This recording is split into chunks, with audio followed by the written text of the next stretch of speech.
I'm in my barn today, and I'm working on a relic that Johnny Cates found the other day. It's a rifle barrel found in the river, and I wanted to show people a way to clean those and preserve them. This messed up, dirty conglomeration here is where I used to do a lot of electrolysis, cleaning cannonballs and things. It's just a bunch of junk. And there's the charger that I use. If you're going to use a charger, you need to get one of the old style that's not automatic or it won't work. And then this is a voltage regulator. Most people that don't have one of these have to control their current flow with the amount of baking soda that they put in the water. You should use baking soda and not ice cream salt or lye like some people use, because that really creates problems down the road. With a voltage regulator, if you're lucky enough to have one, you can control the current real easy. And that's what's giving the power. And this long tube,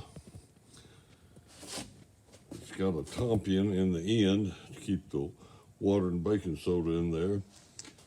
And it's a stainless tube, which stainless works really good, much better than anything else. People say, I've seen some people say, don't use stainless. Well, I don't think they know what they're talking about. Do use stainless. It's the one that'll last and does great. Current flows from negative to positive, and I've got the, I'll show you in a minute how it's hooked up, but the negative connector is there, and there's a little wooden dowel there so nothing gets shorted out, and the positive connector is connected to the tube. Inside is a rifle barrel, water, and baking soda. And if we look real close, you're going to see some teeny little bubbles coming up. Yeah, see how it's working? It's been running for a day. It's probably going to take another day. I've got it running a little high now at about 3 or 4 amps because I wanted it to go ahead and loosen up. But this would be fast electrolysis, not if you were preserving something that was saturated with salt water or something, like a cannon barrel off a ship. You might run real low current electrolysis for a year maybe, at just milliamps, but that's to make the sulfides migrate out of the metal. And this is just my barn. That's my tumbler over there, where if I get a lot of stuff that's found in rivers has a built-up matrix of rocks and stuff on it.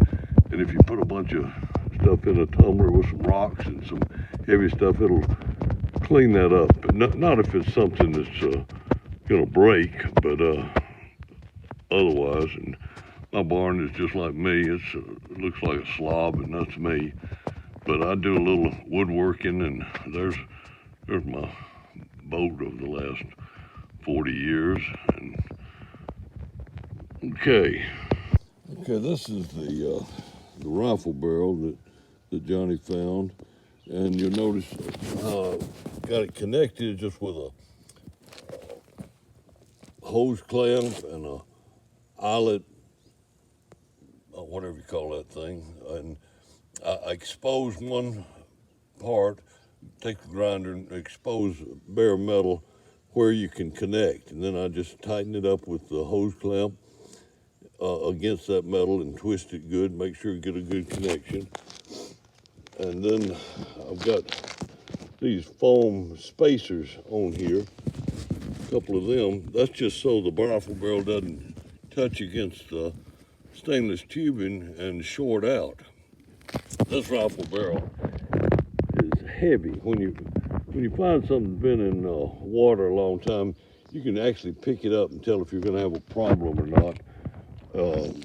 Like if it's a cannonball, if you handled enough of them, you can tell if it's lost weight. And if it's lost weight, it's going to have some rot in it. And same thing with like a rifle barrel. I've found, I don't know, maybe 40 or so of rifle barrels and shotgun barrels in the rivers over the years. And this one, when Johnny found out, I could tell as soon as I picked it up that it was heavy and solid. It should clean up real good. And what we're trying to do is get this build up on there to flake off. And it's starting to now, but I'm gonna run it for at least another day. And it should just clean up good, but we'll look at it later. Johnny's here working on his rifle barrel now. Yeah. I ran it through the electrolysis for several days, and it didn't really turn loose good.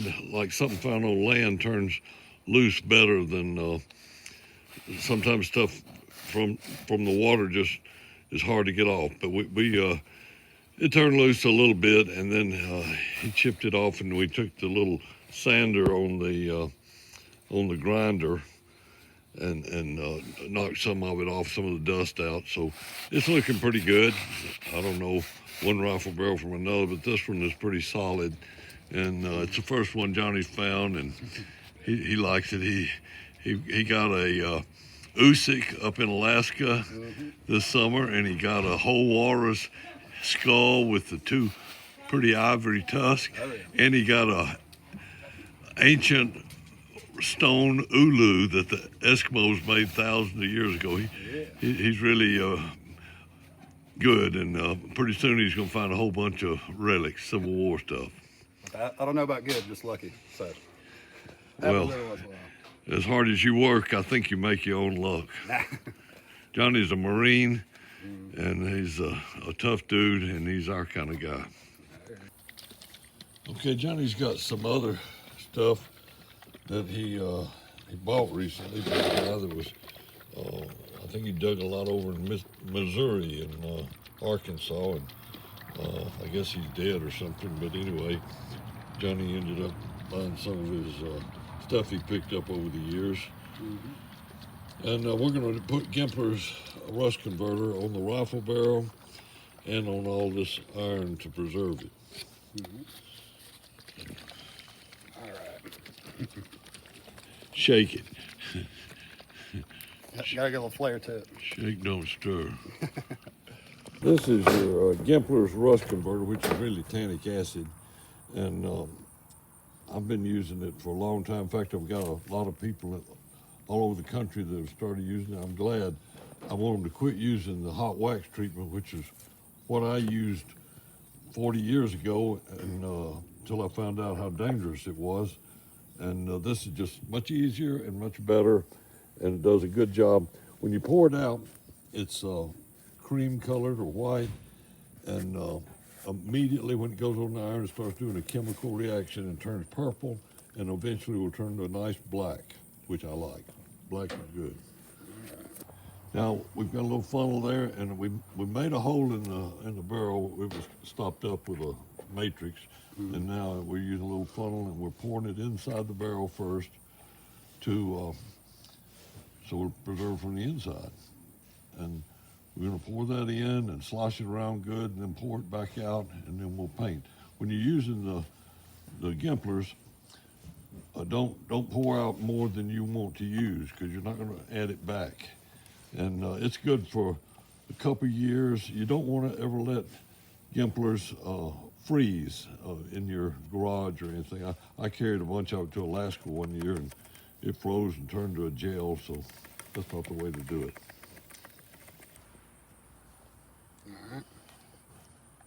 See, it's already turned purple from where it touched the iron inside the barrel, and he sloshed it around good, so it should have coated the inside good. Now he'll start painting it on the outside. And it'll go on, and then it'll immediately turn purple, and then it'll do its thing. You can put 2 coats if you want to. You really don't have to, but it depends on what your relic is, and sometimes you want to put on a couple coats. It cleans up with water, which is really good. It's already starting to turn purple just as soon as he put it on there. It's just tannic acid, basically. I guess there's some other stuff in there, so they call it something different, but that's what it is, Jenny Cassie. And this is going to be pretty.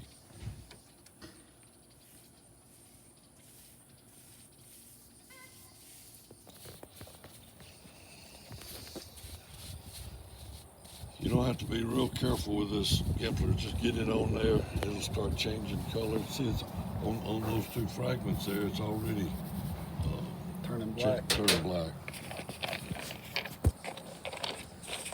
It's the best product. Y'all have sent me a royalty since I was the one that got people to start using it. Now everything's turning black. I like black. See that little purple there, but this is the best way to preserve something. Then all you gotta do is keep it in a climate controlled environment like your house. It's not good to leave relics like in any place that has big changes in humidity or temperature, like your garage, outdoor garage or something. Keep it where you control the. I have a dehumidifier in my war room, and it keeps it humidity constant. Thanks for watching my video. If I wasn't so lazy, I'd make more of them. There's still stuff I'd like to talk about.